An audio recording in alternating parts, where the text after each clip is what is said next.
All's okay? Call our meeting to order, and before you rise, I want to ask everybody to tonight keep in your thoughts and prayers the families of Dennis Renowski, Alec Jardine, 2 members of the Eureka Fire Department that we've lost since the last time we sat, and also the family of Kevin Adshade, longtime reporter who often sat with us in this room, passed away on Saturday. So please keep their families in your thoughts and prayers tonight. We'll rise for a moment of silence so we may better be able to do the business of the county this evening.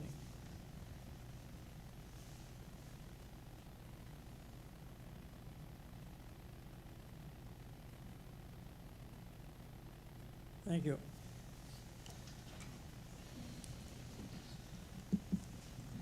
Okay, so now we'll have our land acknowledgement.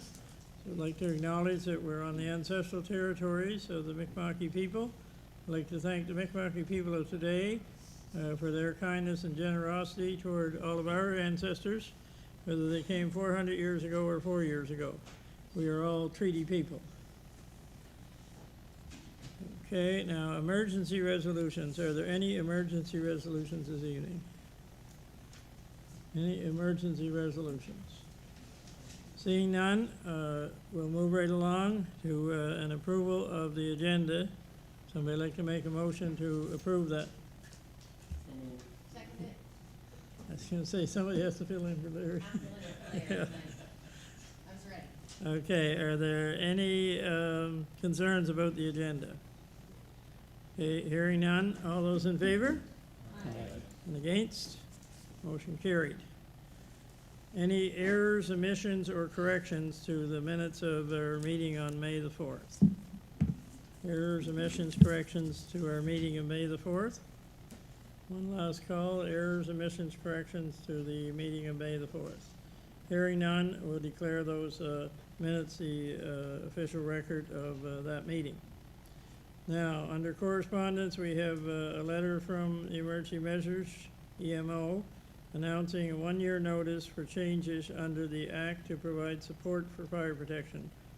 So obviously, with all the changes coming, there are going to be some additional costs for our municipality or for all municipalities in this province. And so they're giving us the 1-year notice that that's going to happen. We don't have any idea how much that is at this point until they finalize just what all that we're responsible for, I guess. But we do know that we are responsible for more than we are now. Any questions on that correspondence? Okay, seeing none, we'll move right along. Business items not requiring action. So there was a report in your package on the New Scotland Business Park. Are there any questions concerning that report? Okay, seeing none, we'll move along to our business items that do require action. And the first one, Councillor MacDonald, you're looking after the District 1 municipal service grants.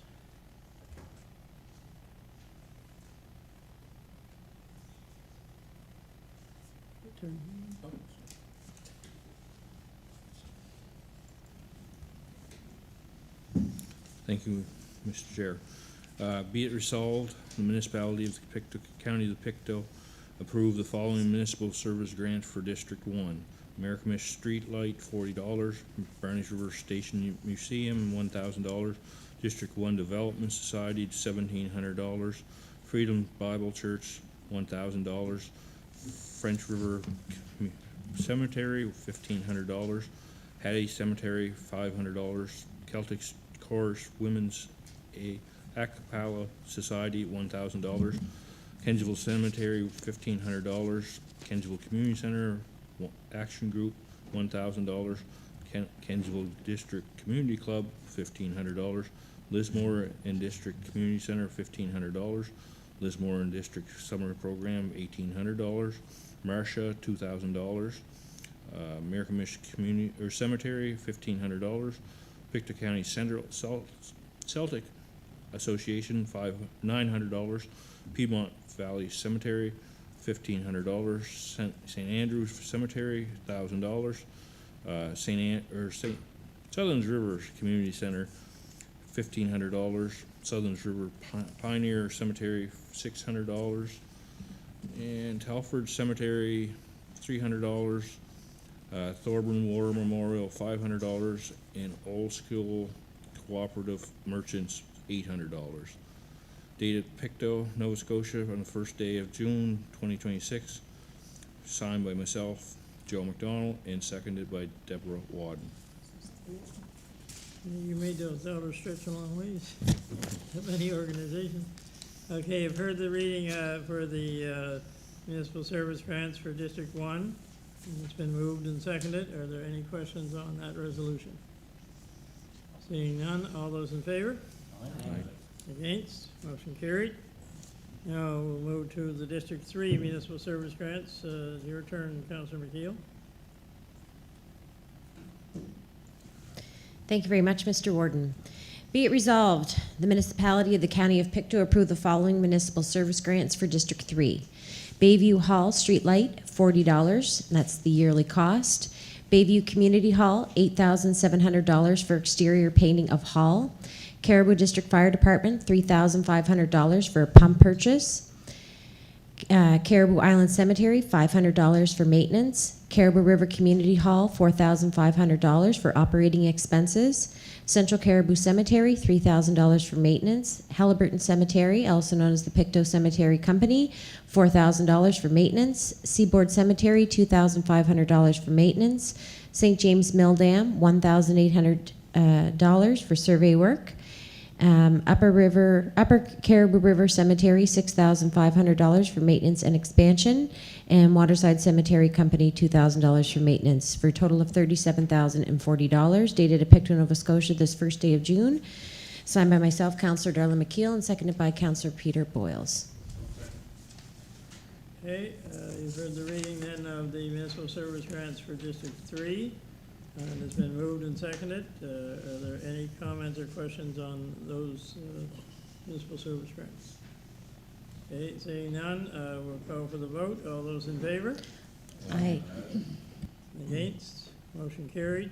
I will make a comment on the Caribou River Community Hall. I read a piece in the paper about that hall maybe having to close because of lack of volunteers, which is common across our whole municipality for sure, but they were quite complimentary of the municipal service grants and money from the county. It wasn't due to lack of money. They said that they were thinking of closing. It was lack of volunteers. You want to speak to that? Yeah, I noticed they were quite complimentary to us for the money they received.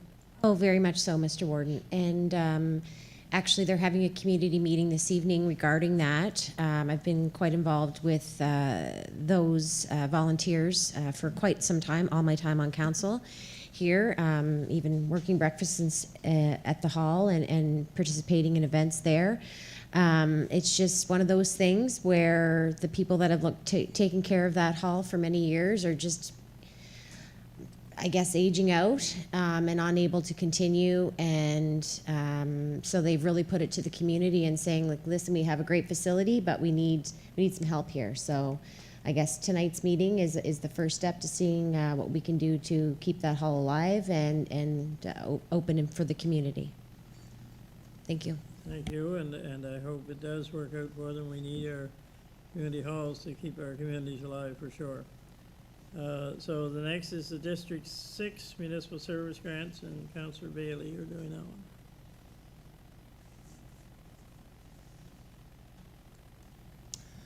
Thank you, Warden. Resolution, Municipal Service Grants, District 6. Be it resolved, the municipality of the County of Pictou approve the following municipal service grants for District 6. Durham Community Hall, $6,000, repairs to building. Salem and Area Recreation Association, $10,000. Washroom and wheelchair ramp. West River Presbyterian Church Hall, $5,000. Supply and install 2 steel doors, for a total of $21,000, dated at Pictou, Nova Scotia, this first day of June 2026, signed by myself, Ronnie Baillie, second by Councillor Wadden. Okay, so you've heard the reading of the municipal service grants for District 6, and it's been moved and seconded. Are there any comments or questions on those ones? Seeing none, we'll call for the vote. All those in favor? And against? Motion carried. I didn't manage to stretch mine as far, Joe, almost the same amount of money, but didn't go over as many. Okay, and now we'll do the District 10, Counselor Palmer, District 10 municipal service grants. Thank you, Warden. Be it resolved, the municipality of the County of Pictou approve the following municipal service grants for District 10. District 13 Recreation and Planning Commission, $5,500 for operating expenses. McPherson's Mills Community Hall, $2,000 operating expenses.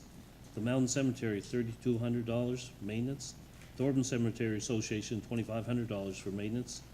Thorburn the District War Veterans Association, $1,500 for maintenance.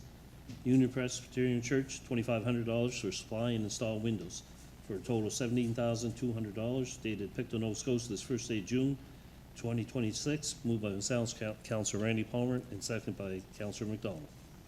So seconded. That's a different total than was in the package, is it? Yeah, it's the War Memorial was added. Was added. They sent in their thing there today, so. Okay. Yeah. That's why it's different. That's why it's different. Yeah, okay. So are there any questions, concerns on those municipal service grants for District 10? Seeing none, we'll call for the vote. All those in favor? Aye. Against? Motion carried. And now we'll move to Councilor Wadden with the student casual employee policy.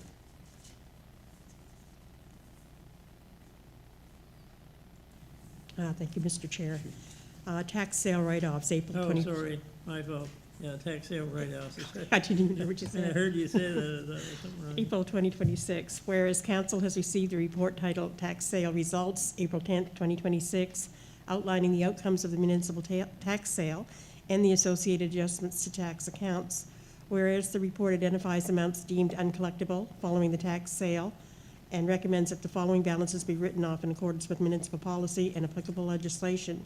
And the properties are all listed there with their write-off approvals. Therefore, be it resolved that the municipality of the County of Pictou hereby approves the write-off of outstanding tax balances related to the April 10th, 2026 tax sale in the total amount of $170,799.65. And be it further resolved that these amounts be removed from their respective tax accounts and recorded in the municipality's financial records accordingly. Dated at Pictou, Nova Scotia on the first day of June 2026. Signed by myself, Councillor Deborah Wadden, and seconded by Councillor Joe MacDonald. So seconded. Okay, you heard the reading of the motion on the tax sale write-offs from our April tax sale. And it's been moved and seconded. So are there any questions on the tax sale write-offs? Hearing none, seeing none. All those in favor? Against? Motion carried.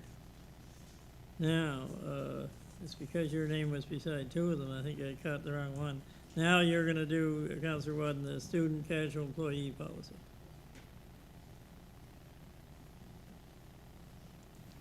Thank you, Mr. Chair.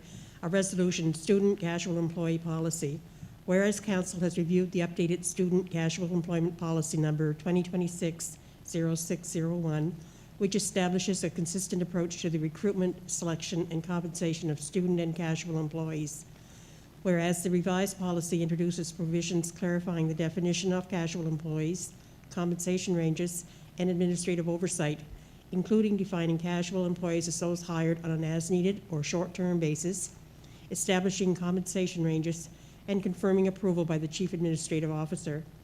Whereas the policy supports the municipality's objectives of providing employment opportunities for students while ensuring fair and consistent employment practices for both student and casual staff.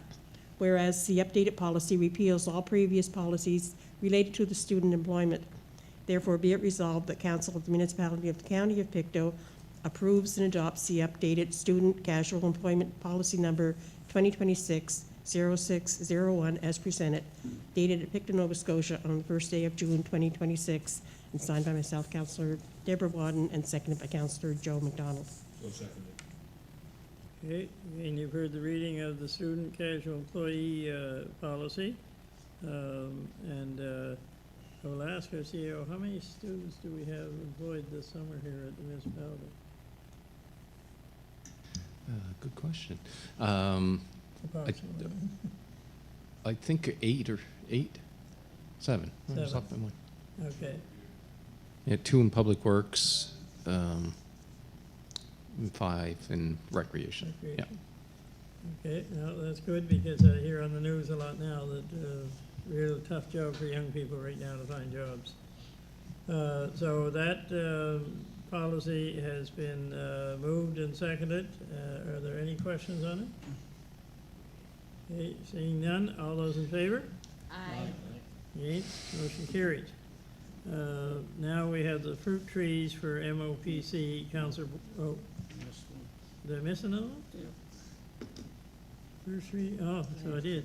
I had it checked out. So, first reading of the land use bylaw regarding agricultural land. Ian comes all the way for this and I forget it. So who's gonna speak to, are you going to, or Ian, who's gonna speak to that? Randy's going to introduce Oh, the sorry. motion. Councillor Go Palmer. ahead. Thank you, Warden. Resolution, first reading, land use bylaw and municipal planning strategy amendments to the agricultural land use. Take notice that the following bylaw will be presented to council for second reading on July 6, 2026. Be it resolved, the municipality of the County of Pictou adopt the following land use bylaw and municipal planning strategy regarding amendments to the use of agricultural land. Dated Pictou, Nova Scotia, this first day of June, 2026, moved by myself, Councilor Randy Palmer, and seconded by Deputy Warden Wayne Murray. Second. Okay, so you've heard the reading of the resolution of the first reading for the land use bylaw municipal planning strategy regarding agricultural land, which we have had, I guess it'd be 2 sets of 4 public meetings. Mhm. 8 public meetings on this so far. So with the input from those public meetings, the Upland, who has been looking after those meetings for us and also looking after drafting the policy and whatnot. And Ian is with us this evening, who's been doing most of this work. So if there are any questions at all on the resolution, if you've had a chance to read it through, now would be the time to ask. Can you do short first reading? Oh, I think we can ask questions, we can't pass it or anything. So does anybody have any questions concerning the plan? Go ahead, Councilor Dewar. Thank you, Mr. Warden.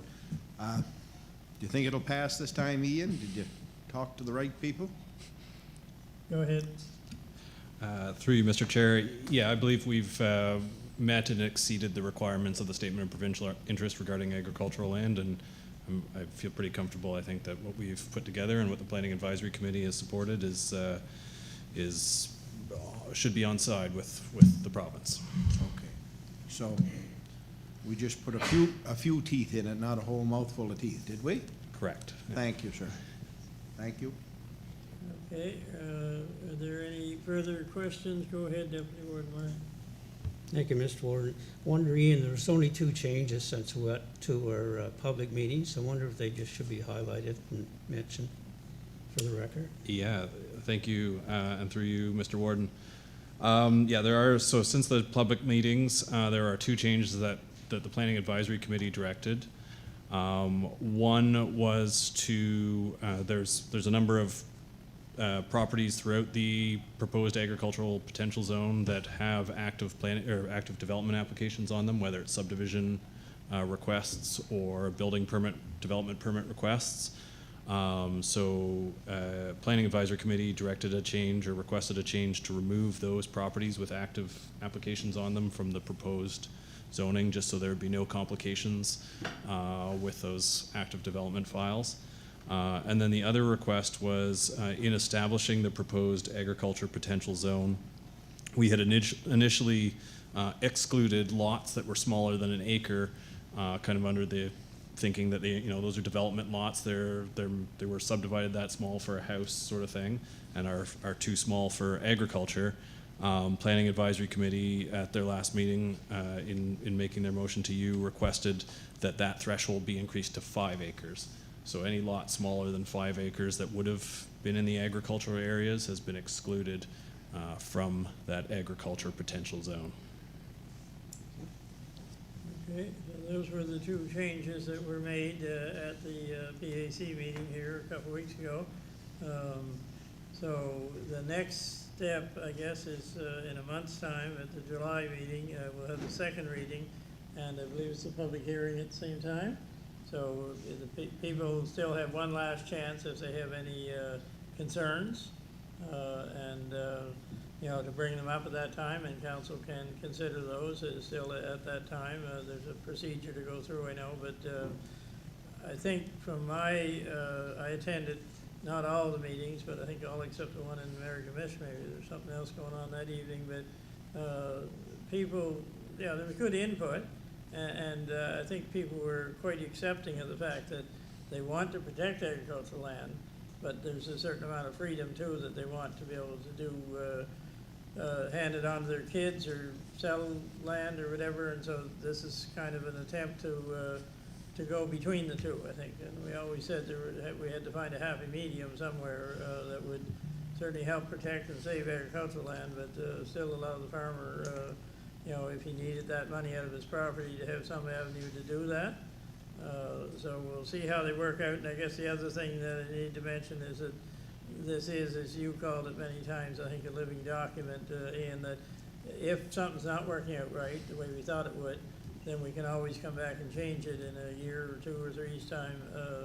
That we have to make the best judgment we can, and if it isn't working, like I said, we go back at it again. So, is there anything else you would like to add, Ian? No, thank you, Warden. Okay. Joe. Oh, sorry. Go ahead, Joe. Just a couple questions. On number 6, it says what's allowed and not allowed in A1 and G1. It says auto body, automotive fueling, auto repair, auto sales, and that's auto washing is not allowed. But below there, service and repair shops is. Can you tell me the difference in that? Yeah, through you, Mr. Warden. So the idea in kind of in looking at some of the land uses in the proposed A1 zone was to either limit uses that could go elsewhere, like offices, that sort of thing. They don't need to be on agricultural land, or land uses that could impact agricultural land, like a car wash, for example, but not removing those uses that support the agricultural industry. So like a service and repair shop, you know, could be repairing agricultural equipment or that sort of thing. So we didn't want to exclude that from the proposed A1 zone. And if there are proposals for, you know, if there is a need for a gas station or something, council can always consider a rezoning to the rural commercial zone, for example, in the merits of that site. Okay, thank you. Okay. Are there any further questions? Go ahead, Councillor Palmer. Okay, thank you, Warden. Just thank you, Ian, for all the work you put into this and your staff and everything like that. The only concern I have with this, we're dealing with farmers and things like that at these meetings, but we weren't really dealing with people that live there and don't have farms and things like that. And now they're in an A1 zone, so now they'll be, in order to sell part of their land, they can only sell 1 lot per year. So I see that as being an issue coming before this council at some date. But, you know, what do? You just, they asked us to protect agricultural land, and those residents, those homes are in that zone of agricultural land. So we did the best we could, and like you said, it's a living document, so at some point there probably might be changes to it. So, thank you. Okay, thank you, Councillor Palmer and Councillor Delaney Parker. Thank you, Mr. Warden. I'm looking through it there. There's something in there to protect the farmer that's retiring and he wants to sell a lot. He can sell 1 lot a year, is that correct? Yeah, through you, Mr. Warden, there wouldn't be a restriction on the number that they can sell per year, but on the number that they could create. So there is in certain areas on Class 2 soils or on active agriculture, the draft has essentially restrictions on subdivision or limitations on subdivision that you can create one new lot per year. And, essentially to slow down, that someone doesn't sell for a massive subdivision that would, but at the same time wanting to recognize that you may want to subdivide a lot for the kids, or you may want to subdivide one to sell for your retirement, or That's what I'm thinking, retirement. Exactly. So trying to balance those things. Yeah, okay, thank you. Thank you, Mr. Ward. Okay, are there any further questions? I better check on here. I don't see anybody's name coming up there. I guess I have one of my own I'll ask Ian. You just mentioned there Class 2.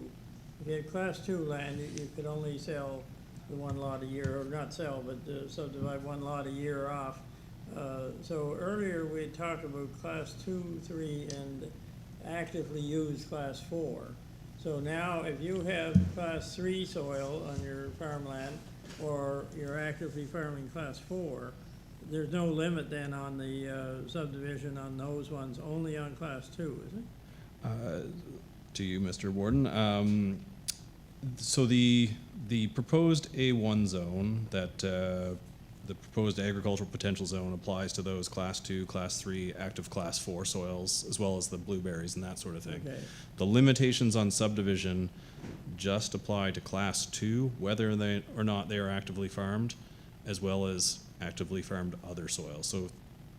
So if you are a rural landowner on Class 3 or 4 or below soils, but you don't actively farm, that limitation on subdivision wouldn't be there. Wouldn't be there. Yeah. But it is still there if you're farming that Class 3 or Class 4 land. Correct. Okay, I'm glad to clarify that, because it sort of seemed that it was only on Class 2, but it is still on Class 3 and 4 if you're, but if you stop farming it, is there a certain number of years before suddenly it's now okay to subdivide because I'm not farming it anymore? No, there wouldn't be a specific timeline. It would have to be a request to the municipality to remove it from that restriction, essentially. Okay. Now, the clearer it is, the better, because I agree with Councillor Palmer that there's going to be a lot of questions asked down the road until people become accepting or familiar with this. I think, right now it's brand new, and people say, well, I never heard of this. And even though we had 8 public meetings, we didn't have huge turnouts. We had a good turnout in Scottsburn, and we had an average turnout in some of the others, and a low turnout, I think, in Eureka, the last one we had. But there's all kinds of other meetings going on the same night sometimes, too. So we haven't had the vote on this yet. No, but we do have it moved and seconded. Okay, so if there's no further questions, looking around one last time, we'll call for the vote. All those in favor? Aye. And against? So that motion is carried and will appear before us for second reading at our July meeting. Now, make sure I'm not skipping anymore. We'll move to the fruit trees with Councillor Boyles. Go ahead, Peter.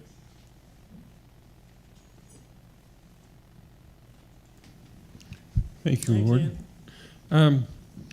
No, we mentioned one time ago that we should put some fruit trees in around the lot down here and have it around the building. And when I was in Yarmouth, I was talking to some of the other councillors and mentioned that to them down there, that this is something we had brought up at one time, and so it just clicked my memory to take it back. I think that's something we should do. We don't got to put them all in at once, but we could get so many, put them in one year, so many the next year, and keep adding to them, and then we'd have, some good, fruit trees around. You could get, you get pears, plums, apples, whatever you wanted to put. But I think it would be good for the community. I don't know if I'm allowed to make a motion on that, but if I could, I'd like to make a motion that we start doing that. Okay, so the motion is to start planting some fruit trees around on our property. Exactly. That's the motion. Yeah. Do we have a seconder for that motion? Seconded by Councillor Donnie Parker. So it's been moved and seconded that we investigate, I guess, you know, the planting of fruit trees around their property. I'll speak just quickly on that I was at the meeting, or at two different meetings, where the same gentleman brought it up at both meetings. I think they were probably climate change meetings. It was just different ones he attended. Now, that's just going by memory, but, and, you know, at that time, I think we said, okay, you know, there's nothing wrong with that idea, but, you know, we're talking about food stability or security over the long run. And the idea at that time was that they'd be planted right down here in front of our building. Of course, that's all pavement now. That doesn't mean there's not other areas to do it here, but that was the idea at the time. I think that on that greenland that we had down here, that's where they would go. Anyway, I just wanted to give members a better idea of where that idea came from. So I'll now open it up if anybody has any questions or concerns before we have the vote. So is there anybody that would like to speak on that motion?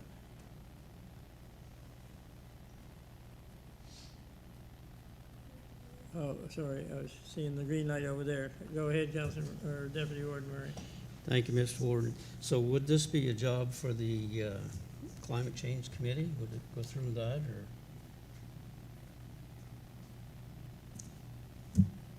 And then How will we deal with it? And then come back here? Would it be the We'd need to the know. Climate Change Committee can't cause action, or I guess they can spend. They have a certain amount of money. Yes, sir. Is that $10,000 in their budget? Yeah. Just think we need some direction where it's gonna go. Who's gonna do it? Who's going to do it and who's going to look after it, type of thing. So I guess I'll turn to Logan or Brian, somebody to give us some direction on if we move forward with this. Do we have a plan, or can we make a plan? We don't have one, I know. Can we make a plan? Who wants to take it? Well, we could make a plan to purchase and install, I guess, like that. Yeah, it's our decision if we Yeah. want to move ahead with it. Yeah, but then we work at the logistics of how we Yeah. physically do it, but really, it's an authorization that you want to do it. And I guess if it does go to climate change, then it has to come back here anyway, so while it's here, we might as well deal with it, I guess. Go ahead, Logan. Thank you, Mr. Warden.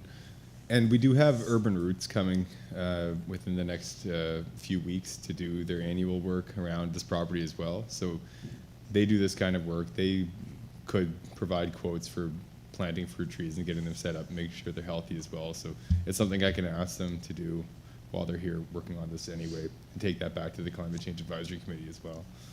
Yeah, there's no reason why they wouldn't grow here. It's just a matter of some other four-legged animals kind of like to munch on fruit trees. So I think they would need protection, but Urban Roots is very aware of that, I'm sure, and most fruit trees they plant.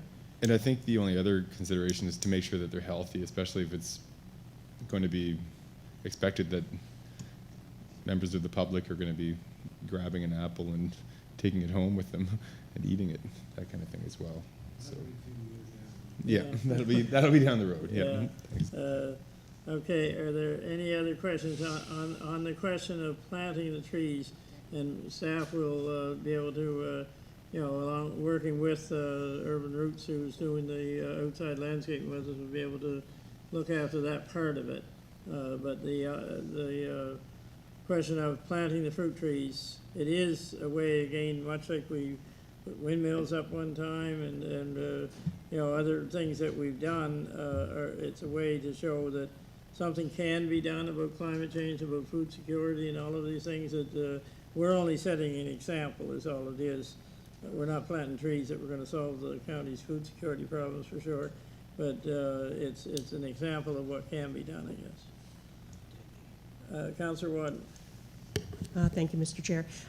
I need clarification on the motion because I'm hearing two different stories. Are we going ahead with this, or are we going to look into the costs and who's going to look after it, and then come back to council with that information? Right now, the motion is to go ahead with it, but if we wanted to change that to get a cost first, it's just here Urban Roots coming, and they would be able to do it for us at that time. I prefer to see a costing, what it's gonna cost, who's gonna look after this sort of thing, and, because there'd be a yearly charge with that, and where we're gonna put them. So before I could go ahead and support it, I'd just like to see more information. I mean, I think it could be a great idea, just I'd like to see more information surrounding with just like exactly what we're going to get into and how much it's gonna cost the county. Okay. Well, let's, I'll take a couple more comments here first, and then we'll see. We could handle it either way. We could say, well, let's wait until we get a staff report on the costing and on whatnot, but we have to sort of have agreement on whether we're moving in that direction or not. I'm going to let the other one speak first, Peter, that you had one chance here now, but we'll get to you before we finish for sure. So, Councillor Baillie. Thank you, Warden. I can see this being a big headache. And like Councillor Dewar said, well, it's going to be down the road before they're going to bear fruit. But I can see people coming in here. How are you going to control them? You know, are we going to fence it off so they can't get in at them? Or are we just going to have it free picking, and then all of a sudden there's going to be lots of cars in the lot picking apples, and then the next thing we'll hear, well, that person's from Pictou, he shouldn't be here, she shouldn't be here. I think it's going to cause a lot of headaches. Maybe not for any of us around the table, but and maybe not for some of the staff, but eventually it will, and I got a feeling that maybe we should look at this later on. You know, let's get some more information onto it. This is the first I heard about it was tonight, and then all of a sudden there's a motion on the floor for it. So I think we should be getting some more information. Okay, thank you. And Councillor McKeil. Thank you. Thank you very much, Mr. Warden. To speak to our resident green thumb here, Mr. Warden, what would a tree like that cost, a fruit tree? A general A ballpark. reasonably sized fruit tree right now runs about $125 plus your tax. So what are we looking at? 6, maybe something like that? That's what was in my mind, 6 or 8. You know, 6 or 8. You're going to have the right ones to cross-pollinate. So, Right. You know. You need to cross-pollinate and all that stuff. So it's under $1,000. So to me, it's not a big spend. And I think it adds value to our property. And I think it sends the right message. As far as you can't give the apples away on your trees anymore. People don't make the jam they used to. They don't do that like it was. So I don't think we're going to have any car pileups or any, big race to go pick apples or whatever, plums off the tree. I mean, it would be lovely, but if we don't, I think the deer will probably get most of them. But I'm definitely in favor of this motion. It's under $1,000. I don't think there's any need to come back with pricing on that. We have a capable company or a capable business that's coming to our property to do this, that this is their bread and butter and know how to do this.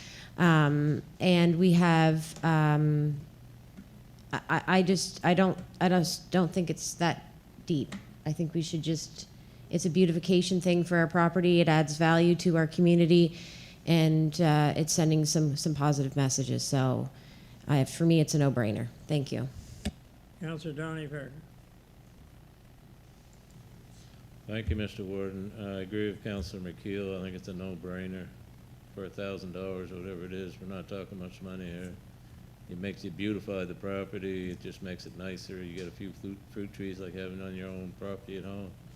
I got a bunch. It just makes it nicer. And whether you're picking blueberries or raspberries or grapes or whatever, they don't cost a lot. And I just think it would make the place look nicer. Thank you, Mr. Chair. I just want to clarify before I go back to Peter, that $1,000 would cover the trees. If you're having a company come in to plant them and whatnot, you double that. So it's about $2,000, not $1,000. By the time they're not doing their work for nothing, of course. Just want to be clear on that. Councillor Boyles. Yeah, well, few things that are around. We'll just go with the last thing you said there. We'll plant the trees. We've been out and planted, I don't know how many hundreds of Christmas trees there or seedlings or whatever in the heck it was to turn around by volunteer. So I don't see where the number of trees you're talking about, it would be a big thing for, and a lot of people likely would volunteer. Also, as Councilor Keil said, the price, it's nothing, a drop in the bucket to what we spend out here. My God, look at the money we put out on the library in Pictou and on carnivals and all this. I mean, that's big money we're putting out. But as I say, it's a little ridiculous. You'd likely find out that you get a lot of these free, because there's people out there that grows them, and they like, in my place, I got plum trees that neighbor up the road turned around and they had the sprouts coming up. So he told me I needed, as you said, the two to cross pollen. Turned around, I got them, put them in. I got plum trees going down home, and I got, I got an orchard anyway, and apples and all that stuff, but cherry trees and there's all kinds. So again, I think as Councilor McKeel said, I mean, it would put up the value for a property and make it look like we're doing something more than just I don't know, sitting here. As far as going back to somewhere else and then coming back here, I think that's ridiculous. We're the council right here, and we've got the vote that's going to take it one way or the other. So I see why it can't be passed here tonight. And for the amount it is, it's ludicrous. Thank you. Okay, so we have a motion on the floor, and I'm not seeing any more questions in the lineup. So I'm going to call for the vote. So the vote is to plant. You didn't put a number on it, so I think there should be a number on it, to plant 6 fruit trees.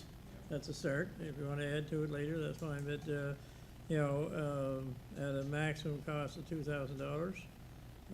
So all those in favor of the motion? Aye. Say aye.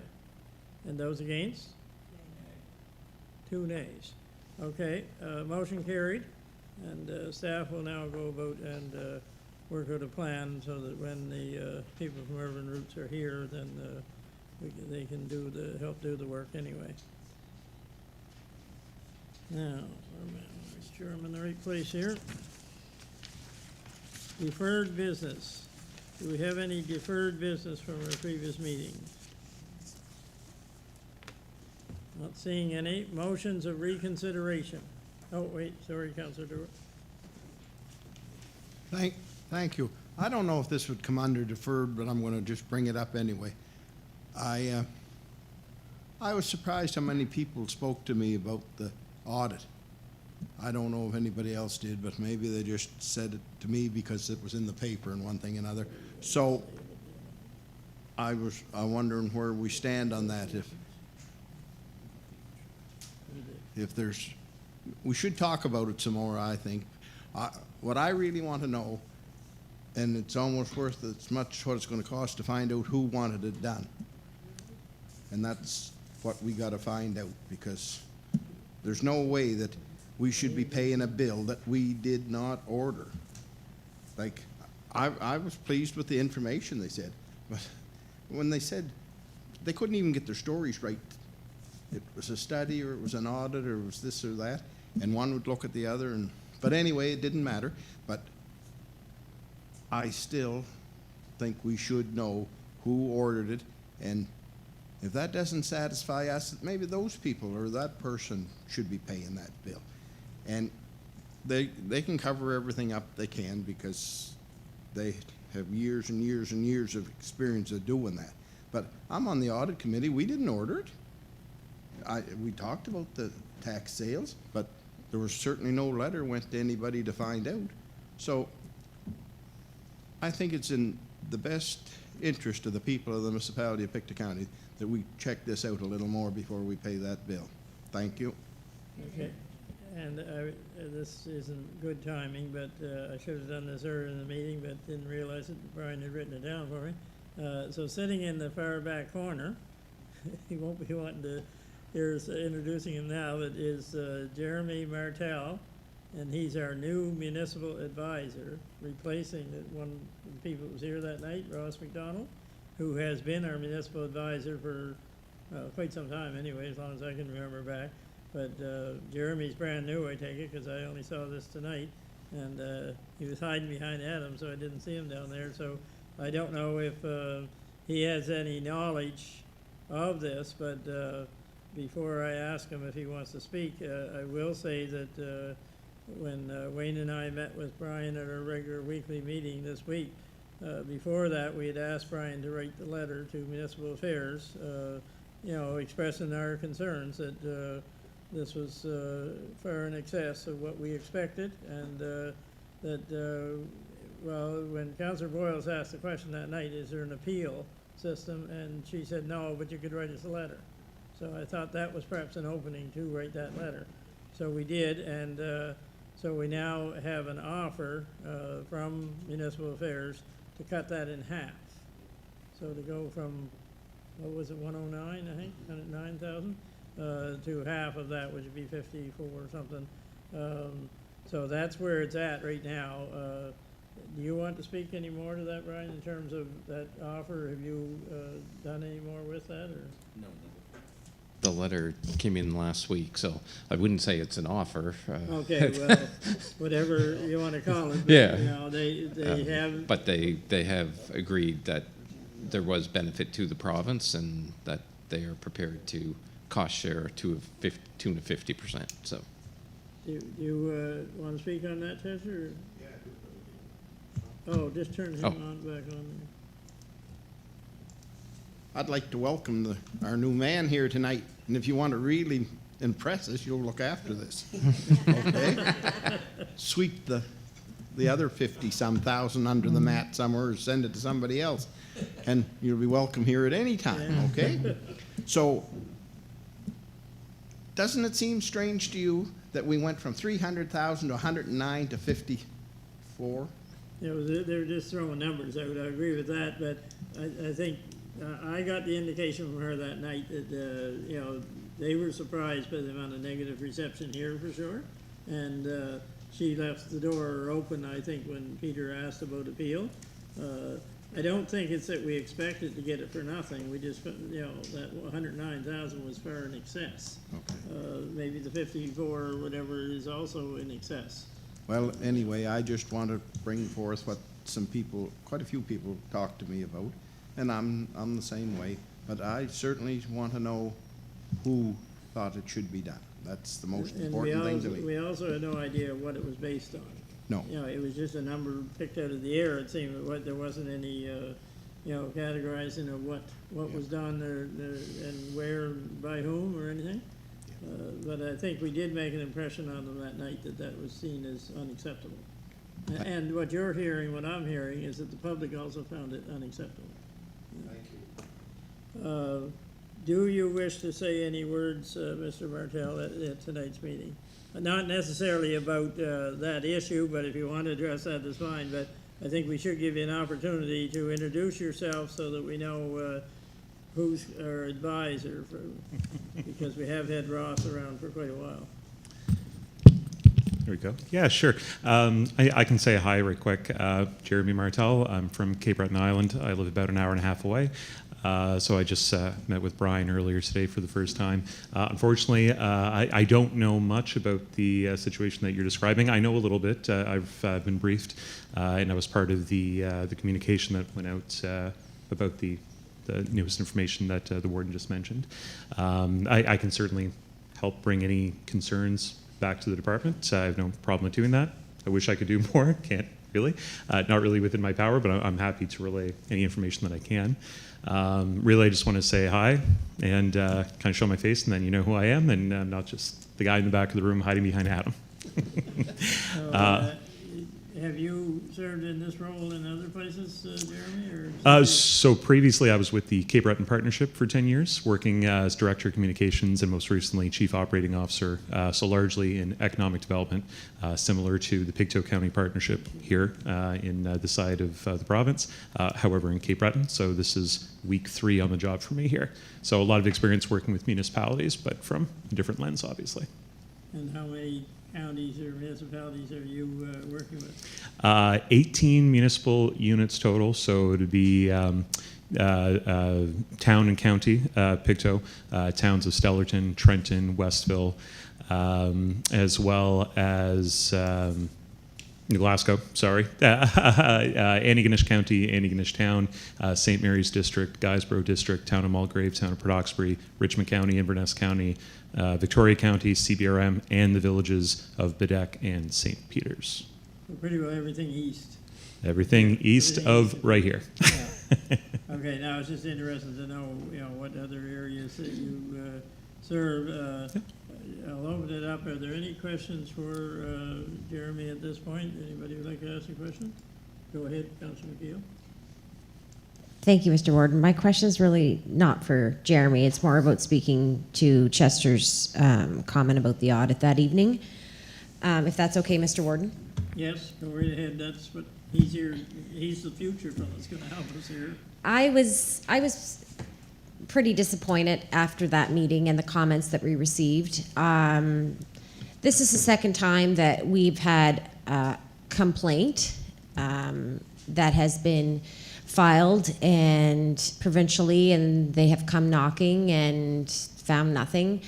And at the taxpayer's expense, even at this 54.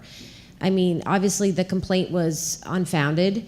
Again, whoever this individual or individuals are making these complaints, they're obviously looking for something that's not here.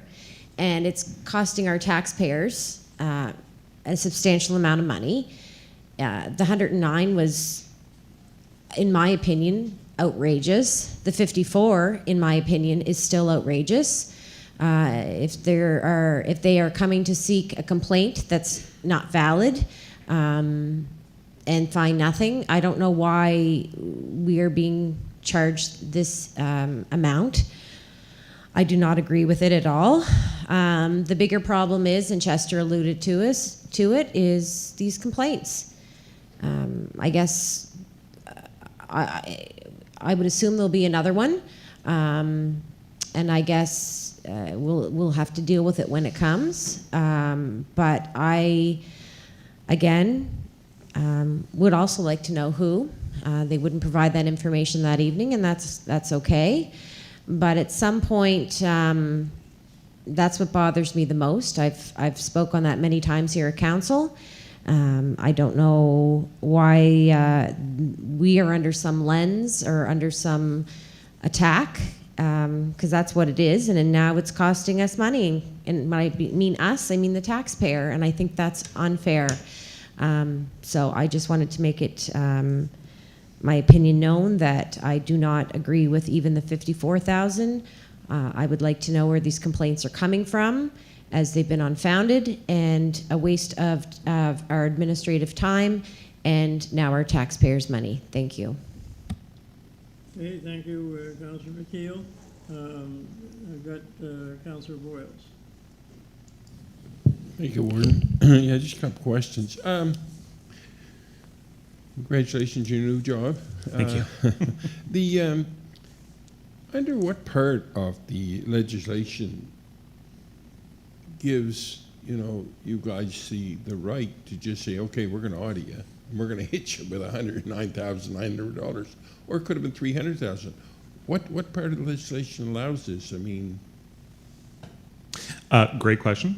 I don't have the information with me here, but I can certainly check. I do know that obviously it was part of the work that was put together in order to put it in place. So I can find that out and get that information sent to Brian so that can be shared. Happy to look into that as soon as I leave. Just one other part, I'm like the rest of them here that I really think even the 54 is too much. Any $5 is too much as far as I'm concerned, because we never asked for it. But and I was really surprised that when I asked, about appealing, there's no independent board of appeal. You got to go back right to the same ones that made the decision to do it. I mean, that don't even sound just. That sounds like, you're the judge, jury, and executioner. So I'd like to know where that comes from, and why there's not an independent board that has new eyes on it and says, okay, this shouldn't have been done, or this is too much, or whatever the case may be, right? Yeah, I'm happy to bring those comments forward. Thank If I knew more, I would share more, but fortunately I don't. Maybe that's why it's best that I'm here. But I'm very happy to look into that for you and to see if there's some information that I can get shared. That'd be great, thank you. Yeah. Okay, Councillor Donnie Parker. Thank you, Mr. Warden. Welcome to your new job, though. Thank you. But I'm in agreement with Councillor Dewar and all three over there, Boyles and Keil there, that we should have never got this to begin with. Somebody put this together and said we need to have an audit. We don't know who did that, but that needs to be found out. There is a lot of talk in the community about it. I'm hearing it all over the place. Why are we paying $109,000? Now, they did drop the bill in half. But I did remember when they were sitting here, Councillor Baillie asked a question. I thought it was a good one. Asked for an itemized accounting of the bill. And that's normally what you get on any bill. You go to the mechanic, he itemizes it. Nope, no itemized account, just $109,000, here it is. Like, that's not right. They should be given an itemized account before. And I was told the people looking into this that they chose some of the very best accountants or whatever they're called, the auditors, I guess, Deloitte and all them ones, are very expensive. And you wonder, why they had to go to such extent to leave the province and go to Ontario to get experts to weigh in on stuff that we should have the experts right here in Nova Scotia.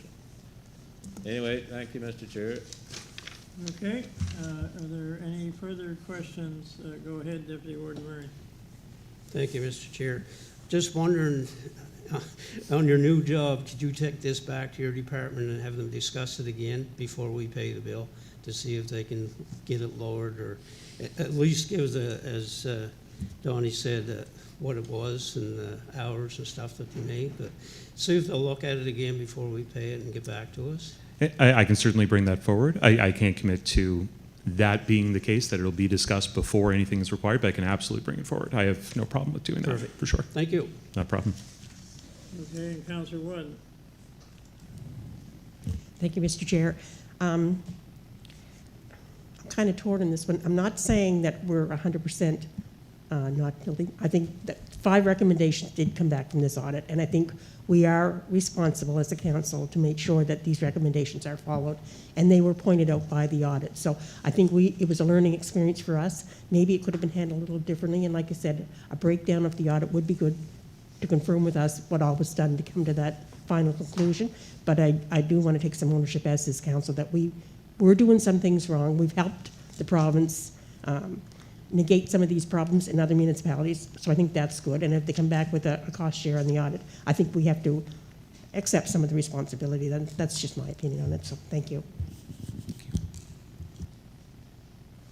Okay, I'm not seeing any more. Anybody else want to speak on this issue? Can I ask a question? Go ahead, Councillor Keil. Yeah, everybody else is. Okay. Oh, thank you very much, Mr. Warden. Just to follow up to Debbie's point there, those 5 recommendations. Brian, is my understanding that we had made those changes prior to them, that those changes were being made anyways? Or were those changes strictly come from that report? Some were in the works when the audit was done. Others have been implemented post audit. So. And four out of the 5 were, I would say, actively have implemented. The 5th one is the software. That is going to take a little more time. That no municipality has, correct? On software? Yeah. Our software and a bunch of them in Nova Scotia, it's an end-of-life thing. So 2029 is when it becomes unsupported for payroll functions, and then 2031 for everything. So that just needs to be planned a little better. Like, that's a big ticket item. So, yeah. So but just not specific to, wasn't specific to the tax sale audit, although it is a very clunky system and requires a lot of manual manipulation kind of thing. So it was kind of picked up that it's not the most efficient system for people to be working in. So that recommendation is, while it's tied to the audit, it's also it was identified mainly by the vendor that their software is no longer going to be supported post 2029. So just so I'm clear, Brian, 4 to the 5, we were making changes to anyways. And the Or 5th, implementing. implementing anyways, whether that happened or not. And the 5th was a software that other municipalities, excuse me, are also facing because the product's at the end of life. So while I understand they're making these points, we were going to do them anyways. And the one point that we didn't do was that we had no control over because the software's at the end of life. So I'm not sure if the value's there. Thank you. Okay, thank you, Darla. Again, we're not here to make decisions tonight. We're here to welcome Jeremy here. Sorry, A little rough ride to start with, but it is something that bothered our council a lot. The way that it happened, I think, you know, that nobody's responsible for the complaint that ends up costing somebody, you know, $109,000. Some taxpayer's going to pay that bill somewhere, whether it's us or the province or, well, it's either us or the province, I guess. But I do agree with the councillors that say, you know, there's no accountability here for whoever complained. And I know complaints come in all the time and they act on them, but because of the way it can cost the general taxpayer a lot of money every time somebody complains. I guess my question to you, Jeremy, would be, in your role as municipal advisor, and I asked this same question of Ross when he was here, is that not your role to help us as a council or the other councils you represent? If there's problems somewhere or something doesn't seem to be done right, isn't that your role to say, look, let's have a look at this, there's something not just happening right? Rather than say, well, let's hire an outside company to come and spend a lot of money. My expectation of what your role is as advisor is to advise us that, look, maybe this isn't just happening right. We can look at it and see what we can do to improve it. Why would it not happen that way instead of, let's bring in an outsider, it's going to cost us a lot of money? I wish I had an answer for you. Unfortunately, where I wasn't here before, I'm not really sure what the situations were or what triggered the audit or anything that ensued. I am not aware of who made a complaint or how that came about, unfortunately. So to your original question, I would say that, yeah, it would be part of my role that as I'm aware of something that can help, to bring it forward, to make sure it's known, and to do whatever I can, you know, within legislation to be able to say, here's what you should know, here's what you could be doing, here's how to do this, here's not how to do this, or here's what's generally best practice, or so on. So where possible, yeah, I would say that is something that we would provide. I couldn't say what was known or not known previously, so unfortunately I couldn't really speak to that part of it. Okay, I know we're putting you in a tough spot, but it's just that, you know, that's what I see a municipal advisor to be for, and somebody's paying you the dollars, the province is, and that should be the taxpayer paying once, not paying again to hire somebody else to come in and give the same, perhaps the same advice. So to that end, I would say that what Deloitte had provided through that report is probably a little more in depth than what I would do, and very targeted. Yeah, but maybe more than needed too, whereas yours might have been just the right amount. But we've gone on with this long enough. Is there any other questions, concerns before I wind it up? Okay, thank you again for being here, Jerry. Thank you. We'll try to go a little easier on you next time. Sure thing. Okay, so we're at motions of reconsideration. Does anybody have any motions of reconsideration? And then we'll come to community announcements. Does anybody have any community announcements for this evening? Go ahead, Joe. Won't even wait till you're late. Come on. Thank you, Mr. Warden. On June 13th, there's a public grub at the American Mission Community Center with the Keil men, 4 to 7. June 20th, Community Appreciation Day at the American Mission Fire Hall, put on by the both fire departments, Barnes River and American Mish. It's 12 to 3, bouncy houses, airbrush, tattoos, free refreshments and hamburgers and hot dogs, and live demos. What Thank was you. the date of that one again? June 20th. June 20th, the first one was June 13th? Yes. Okay. All right, any other community announcements this evening? I have one of my own, but I'm waiting until everybody else gets in first. Do you have one, Ryan? No. Oh, you look like you were going for the mic there, so, nobody else has one? Okay, I had a call from a lady, twice now, I think, I forgot the first time. So, it's the 130th anniversary of the Aberdeen Auxiliary that works at the hospital helping out on a lot of different things.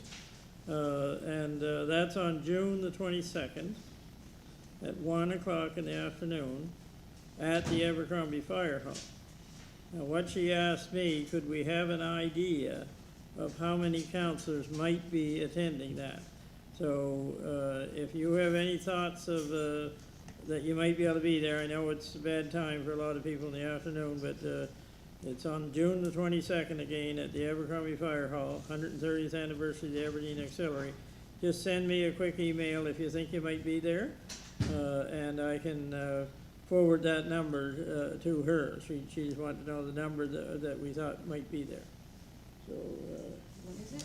it's June the 22nd at 1 o'clock, in the afternoon. And it's at the Abercrombie Fire Hall. That's all the information that I have. I guess that's all you need, the time and place. But she's trying to get a number. Okay, so if that winds up any community announcements, I've come to the end of the paper, so I declare this meeting adjourned and drive safely home.